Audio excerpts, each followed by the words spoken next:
سے کوئی بھی کسی سے بھی کوئی غیر مسلم پوچھ لے کتنا ایمان ہے تمہارا ان باتوں پر، تو ہم کیا کہیں گے؟ 100%. یہ 50-50، ایسی بات نہیں ہے. ایک تو ایمان کا عقلی درجہ ہے، عقلی طور پہ ہر مسلمان مان چکا ہے کہ یہی سچ ہے، وہ ایمان 100% ہے، اس میں کمی کی کوئی گنجائش نہیں. اس میں کمی ہو تو اس کو ریب کہا جائے گا.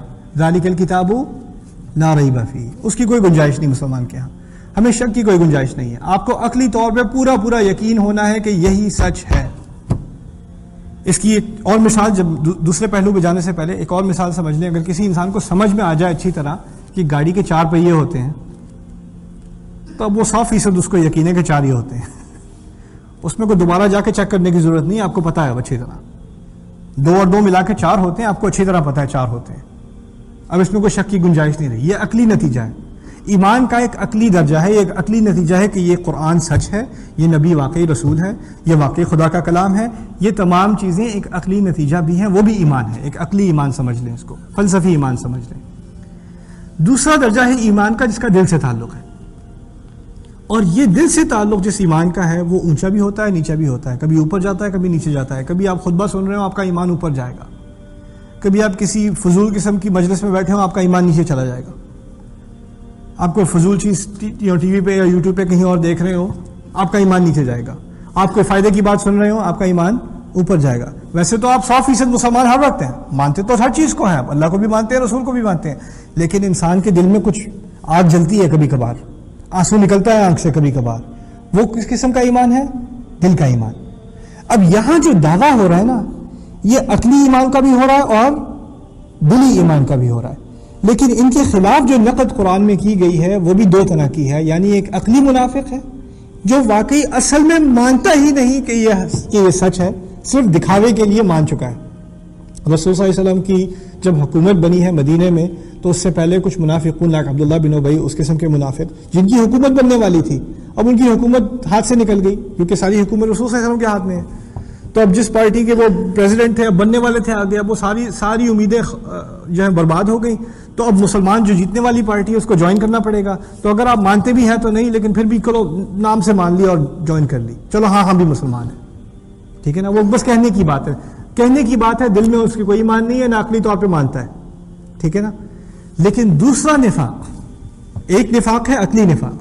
یعنی میں تو اندر ہی اندر میں تو اس بات کو میں تو خدا کو بھی نہیں مانتا، میں تو رسول کو بھی نہیں مانتا، قرآن کو بھی نہیں مانتا، لیکن کیا کروں، مصلحت ہے اس معاملے میں. اب کیا کریں، اگر اپنا فائدہ نہیں دیکھیں گے تو کچھ نہ کچھ تو سیاست کھیلنی پڑتی ہے. اس صرف اس لیے مسلمان ہے. دوسرا منافق بہت خطرناک ہے، اس سے زیادہ خطرناک. اس کو تو آپ جاسوس بھی کہہ دیں. ٹھیک ہے نا. کچھ جاسوس ہوتے ہیں جو مسلمان ہونے کی مظاہرہ کرتے ہیں، دیکھنے میں مسلمان، لیکن مسلمان اندر سے نہیں ہے. ہو سکتا ہے کسی قسم کا ایجنٹ ہو، کوئی اسپائی ہو، کچھ اور چیز ہو. ٹھیک ہے نا. لیکن جو دوسرا منافق ہے، جو دل کا منافق ہے، وہ کیا ہے؟ وہ تو عقلی طور پہ اپنے آپ کو مانتا ہے مسلمان، لیکن دل اس کا مطمئن نہیں ہے. دل مطمئن نہیں ہے. دل میں سے ابھی بھی انہی چیزوں سے محبت ہے جس سے کسی کافر کو محبت ہو. دل میں ابھی بھی حلال اور حرام کی وہ تمیز نہیں ہے جو، یعنی حرام چیز ابھی بھی اچھی لگتی ہے اور حلال چیز ابھی بھی کم معلوم ہوتی ہے. حلال پہ دل خوش نہیں ہوتا، حرام کی طرف نظر جاتی ہے ہمیشہ. یہ عقل کا نفاق نہیں ہے، یہ دل کا نفاق ہے. یہ دل کا نفاق ہے. یہ 2 طرح کے نفاق ہیں. اور اصل مسئلہ اکثریت مسلمانوں کی، ہمارا اصل خطرہ پتہ ہے کون سا ہے؟ دل کا نفاق.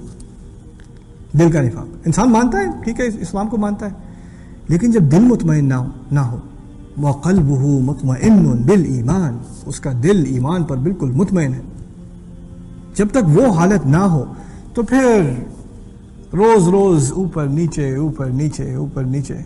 اور اس طرح کا کھیل اب انسان کھیلے نا بار بار، کبھی ایمان اوپر، کبھی کچھ اچھی بات سن لی تو اوپر، کبھی نہیں سنی تو نیچے، پھر کبھی سنی تو اوپر، پھر کبھی سنی تو نیچے. اگر یہ کھیل کھیلتا رہے تو آخر کار پھر ایمان نیچا ہی رہتا ہے. اور جب دل کا ایمان نیچا ہو جائے، یعنی بالکل نفاق دل میں بیٹھ جائے، تو پھر عقل میں بھی شک آنے شروع ہو جاتے ہیں.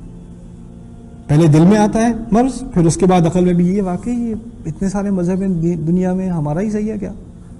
اس قسم کے سوال پھر لوگوں کے دماغ میں آنے شروع ہو جاتے ہیں. وہ بعد کی بات ہے، وہ پہلے نہیں ہوتا، وہ بعد میں ہوتا ہے. پہلے انسان خدا کی نافرمانی کرتا ہے، پہلے صرف دیکھنے کا مسلمان ہے، اندر ہی اندر وہی حرکتیں ہیں جو کسی اور کی ہوں گی. کوئی فرق ہی نہیں ہے. جب میں نیو یارک میں رہتا تھا تو ہمیں ہماری فیملی کو شادی انویٹیشنز وغیرہ آتی تھیں. لوگ سمر میں خاص کر بہت شادیاں ہوتی ہیں.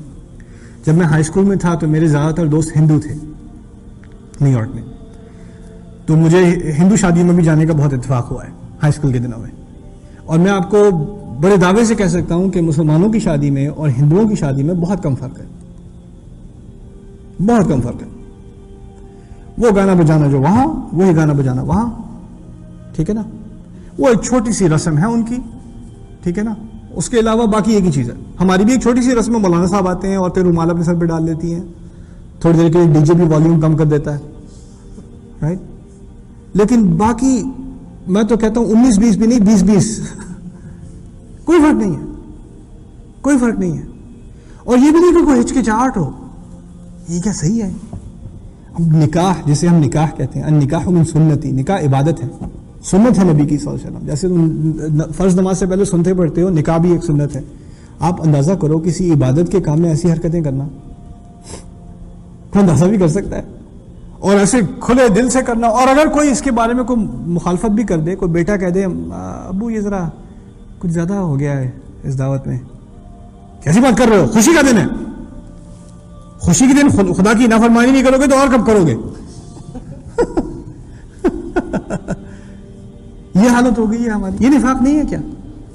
یہ دل کا نفاق ہے. جب جو چیز اللہ تعالیٰ کو بری لگے وہ تمہیں اچھی لگنے لگے, اور جو اسے اچھی لگتی ہے وہ تمہیں بری لگنے لگے.